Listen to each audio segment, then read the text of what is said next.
धार्मिक तथा सांस्कृतिक महत्व भएको जिल्ला हो। हिन्दू धर्मावलम्बीहरूको धेरै महत्व र धार्मिक स्थलहरू यहाँ रहेको छ। यही जिल्लामा पर्ने समुद्र सतहबाट करिब 1200 मिटरको उचाइमा अवस्थित प्रसिद्ध थानीमा मन्दिर। यहाँ फूलको डोरी भित्राउन देशको विभिन्न जिल्लाबाट भक्तजनहरू आउने गर्छन्।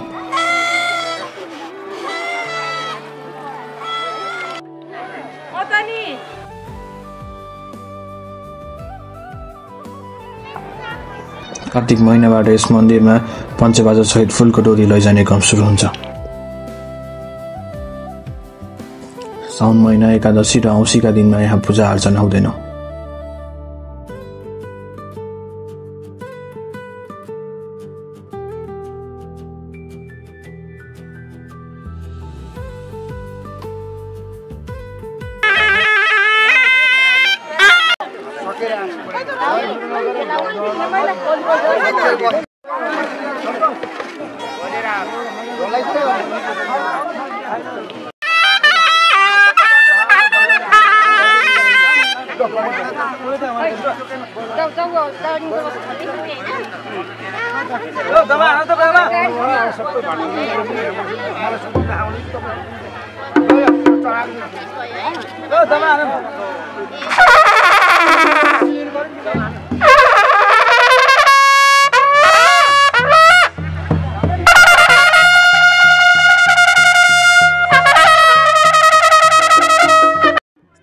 भक्तजनहरूले हरेक सोमबार घरमा सत्यनारायण पूजा गरी फूलको डोरी तयार गरिन्छ।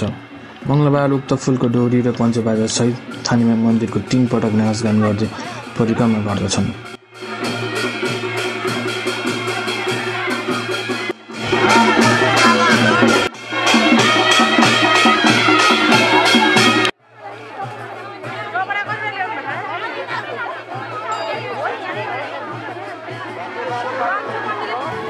परिक्रमापछि माथि थुम्का स्थित मन्दिर परिसरमा रहेको देवालयहरूमा डोरीसँगै लगिएको तोरणलाई 3 फन्का घुमाएर बाँध्ने गरिन्छ।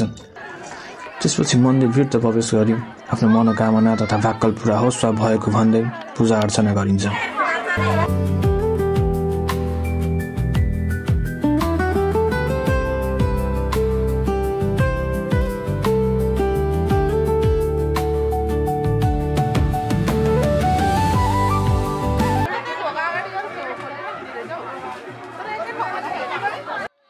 बाजा गाजा र ध्वजा पताका सहित थानी माईको जय जयकारले बसन्तपुर क्षेत्र गुन्जिने गर्दछ।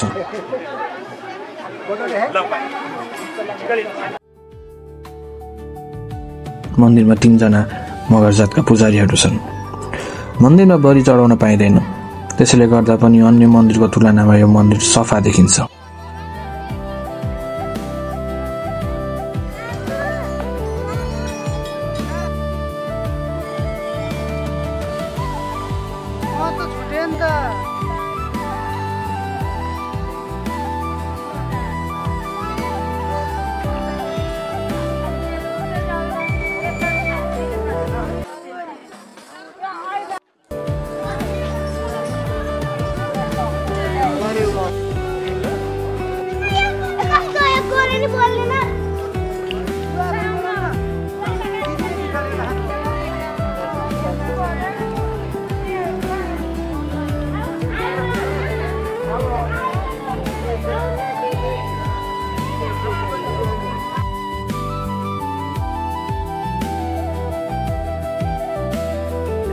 डुम्रे बेसी सहर र विभिन्न बाटो हुँदै थानीमा पुग्न सकिन्छ।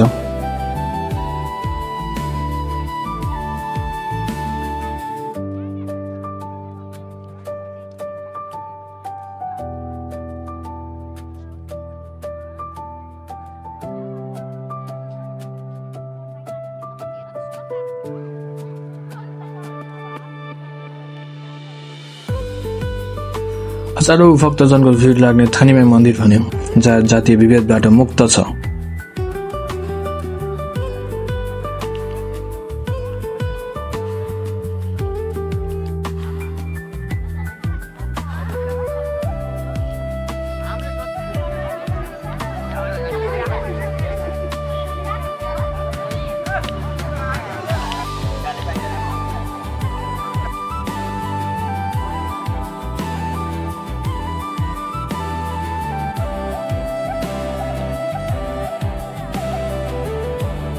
थानीमै मन्दिरमा स्थानीय बारीमा फलेको बदाम, कालो भुटेको भटास, सुन्तला, सकरखण्डा, लोकल मिलमा कुटेको चिउरा, पानीपुरी, चटपट, सेलरोटी लगायत खानेकुरा व्यापार गर्ने गरिन्छ।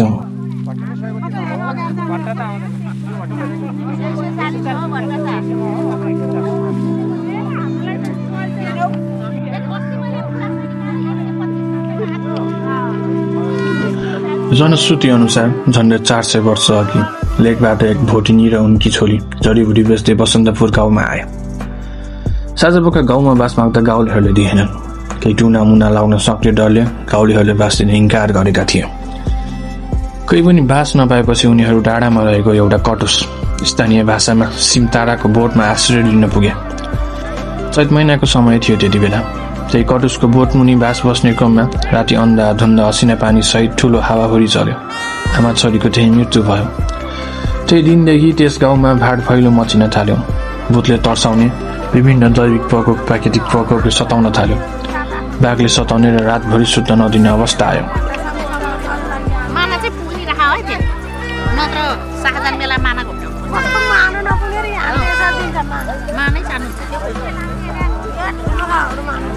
स्थानीय जमल सिंह पाटा मगरलाई राति सपनामा तिनै भोटिनी थानीमाईको रूप लिएर त्यही स्थानमा बसेको र उनीहरूको पूजाआजा गरे। फूल चढाए। दुःख दिन छोड्ने सन्देश आएपछि पूजा अर्चना गर्न थालियो। देवीले भने बमोजिमले सोमबार राति सत्यनारायणको पूजा लगाए। मंगलबार चोखो नितो सहित फूलको डोरी चढाउने गरिएको स्थानीय बताउँछन्। अहिले पनि मन्दिर भित्र ती आमा छोरीको मूर्तिमा पूजा गरिन्छ। हरेक वर्ष कार्तिकको पहिलो मंगलबार स्थानीयहरूको घर घरबाट अक्षता र फूलपाती ल्याएर चढाएपछि मात्र अन्यहरूका लागि यो मन्दिरमा फूलको डोरी चढाउन दिने चलन छ।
थानीमै मन्दिरबाट गोठाको लक्ष्मी बजार, लिगलिकोट, पालुमटार, रसाइनकोट, आपिपल, अमिलीकुवा, पश्चिमतर्फ माछापुच्छर हिमाल, अन्नपूर्ण हिम श्रृङ्खला, उत्तरमा गणेश हिमाल लगायतका निकै सुन्दर हिमाली दृश्यहरू देख्न सकिन्छ।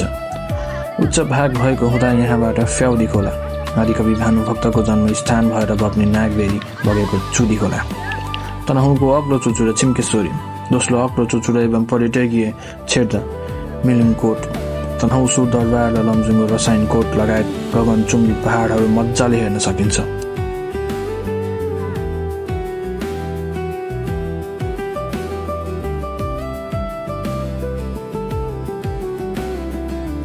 त्यहाँबाट पश्चिमतर्फ माछापुच्छ्रे हिमाल, अन्नपूर्ण हिमशृङ्खला, उत्तरमा गणेश हिमाल लगायतका निकै सुन्दर हिमाली दृश्यले मनै लोभ्याएको थियो।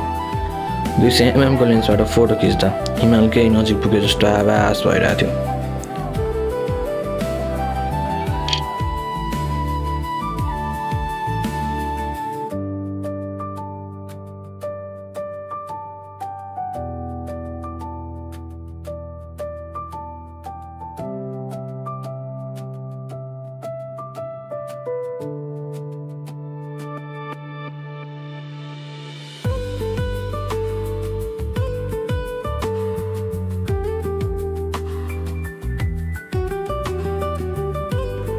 Thanima Mandir is one of the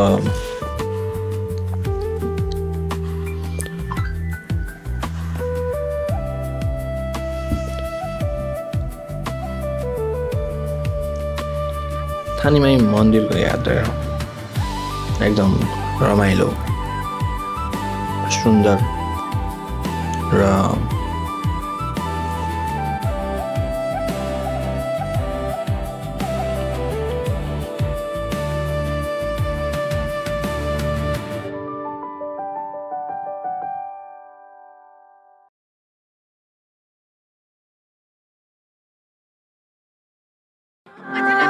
समझ गया